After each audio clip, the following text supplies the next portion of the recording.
estamos en esta situación en que se pone un campo eléctrico en la zona donde está el conductor. En realidad uno le aplica un voltaje en los extremos y eso es lo mismo que aplicarle un campo eléctrico. ¿Y qué es lo que ocurre? Los electrones sienten una fuerza que es la fuerza de Coulomb. Y que por definición la fuerza de Coulomb es la carga del electrón multiplicada por el campo eléctrico. Esto es la misma definición de campo eléctrico porque el campo eléctrico lo definimos como la fuerza de Coulomb dividido por la carga. Entonces, ambas definiciones son análogas.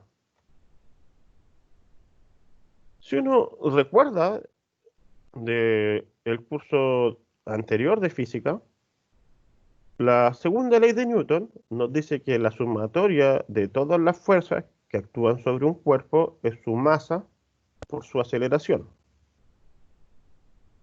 Entonces uno puede despejar la aceleración. Vamos a hacer esto para llegar a un resultado interesante. Uno puede despejar la aceleración desde esta ecuación y nos queda que la aceleración es la sumatoria de todas las fuerzas que actúan sobre el cuerpo dividido por la masa del cuerpo. Y en este caso sobre un electrón, lo que está actuando es la fuerza de Coulomb. Entonces la sumatoria de todas las fuerzas sería la fuerza de Coulomb. La reemplazamos. Y esa fuerza es Q, la carga de electrón, por el campo eléctrico. Y dividido por la masa, y en este caso sería la masa del electrón.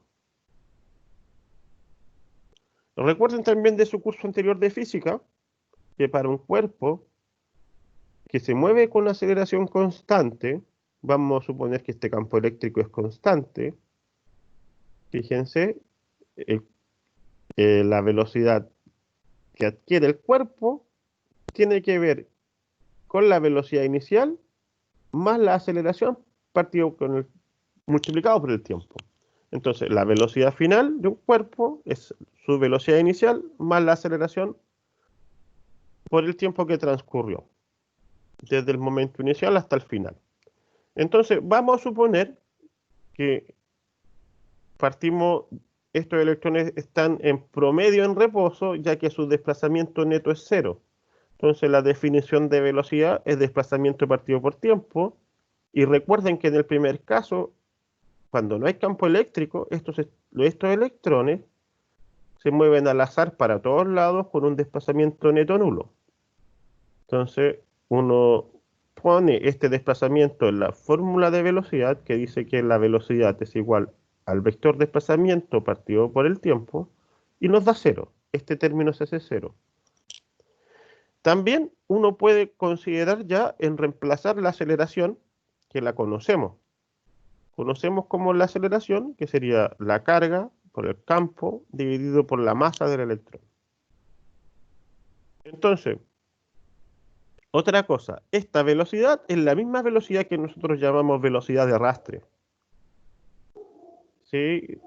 Entonces ahora simplemente reemplazamos la aceleración y reemplazamos este t por el tau y lo vamos a llamar el tiempo promedio entre colisiones.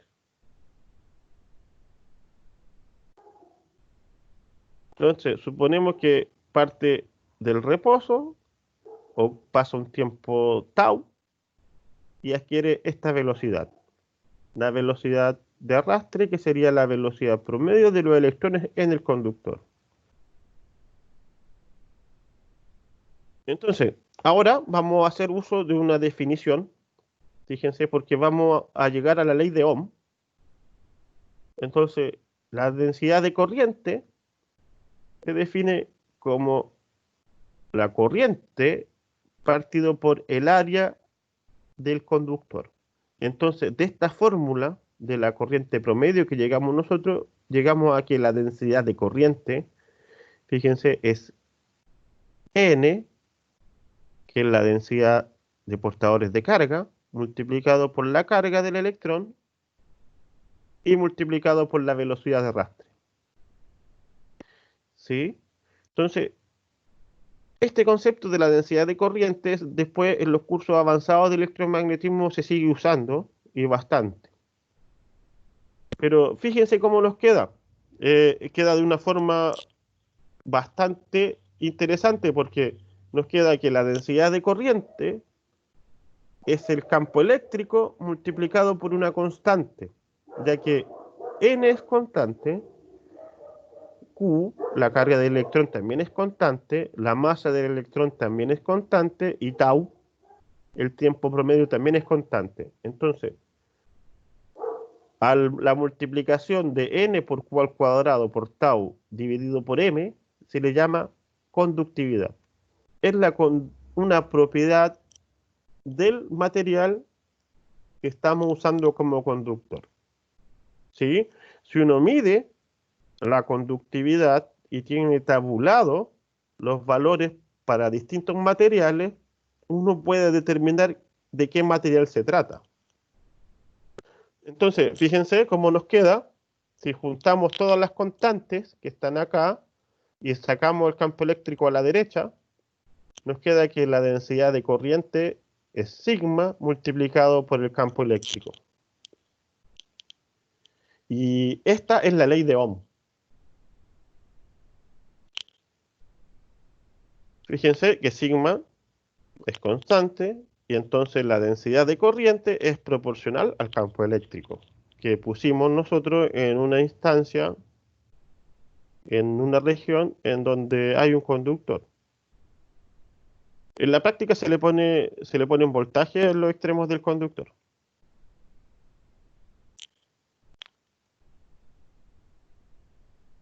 Entonces, fíjense, llegamos a esa conclusión, a la ley de Ohm, que se escribe así en términos físicos. Nosotros partimos de un modelo atómico para definir la corriente eléctrica. Entonces, ese modelo se llama el modelo de Drude. Ahora, recordemos nosotros, si nosotros le ponemos una diferencia de potencial entre los extremos de un alambre, de un conductor de largo L, la diferencia de potencial es el campo eléctrico multiplicado por el largo del conductor. Entonces podemos despejar, fíjense, desde esa relación, el campo eléctrico para reemplazarlo en la densidad de corriente. Entonces nos queda que el campo eléctrico es la diferencia de potencial que estamos aplicando en el conductor dividido por el largo del conductor. Reemplazamos el E por la diferencia de potencial partido por L. Entonces, si despejamos la diferencia de potencial ahora, nos queda que este voltaje que estamos aplicando es igual al largo del conductor dividido por la conductividad del material con el cual está hecho el conductor y multiplicado por la densidad de corriente. Entonces, despejemos la corriente desde esa relación, dejémosla solita a la derecha, y todos los términos que están multiplicando, que son constantes, fíjense, los juntamos y nos queda que en este caso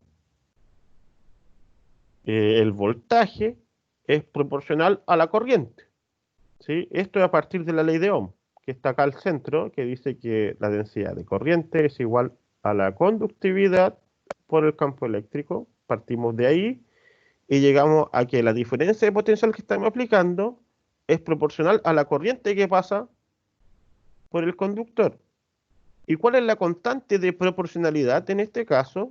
Sería el largo dividido por la conductividad y dividido por el área del conductor. Y a eso se le llama resistencia eléctrica. ¿Sí? A este término, fíjense que también la resistencia eléctrica la estamos definiendo solo a través de propiedades del conductor, de su largo, del área del conductor y además es proporcional al inverso de su conductividad. Y a eso se le conoce como resistencia eléctrica. ¿Y qué nos queda? Fíjense, nos queda que la diferencia de potencial o el voltaje que uno aplica a un conductor es igual a la resistencia del conductor multiplicada por la corriente que está pasando por el conductor. Y esto viene de la ley de Ohm, que la encontró George Simon Ohm, que sería el científico que está acá a la izquierda en la pantalla. Sí, entonces, a Ohm se le dio el honor de ponerle o sea, en honor a Ohm, se le ponen las unidades a la resistencia que cuando uno en el sistema internacional de unidades se pone la letra griega omega mayúscula y eso significa que son un ohm, ¿sí? Y si se fijan, un ohm sería un volt partido por un ampere. Ahora, pues después cuando uno trabaja con circuitos, esta fórmula aparece a cada rato.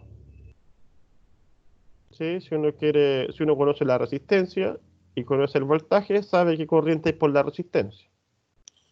O si uno mide la corriente que pasa por la resistencia y conoce el valor de la resistencia en ohms, ¿sí? Recuerden eso, conoce el voltaje. Entonces, un volt también es igual a un ohm multiplicado por un ampere. ¿Ok?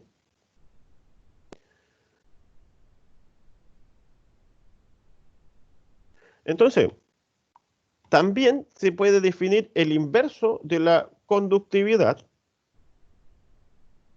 como la resistividad. Fíjense, si tomamos que la densidad de corriente es igual a la conductividad por el campo eléctrico, uno puede decir también que, eh, que el inverso, fíjense, de la resistividad es la conductividad, o al revés, se define la resistividad como el inverso de la conductividad. Eso suena bien, ¿sí? La, la resistividad de un material es inversamente proporcional a su conductividad y es directamente el inverso.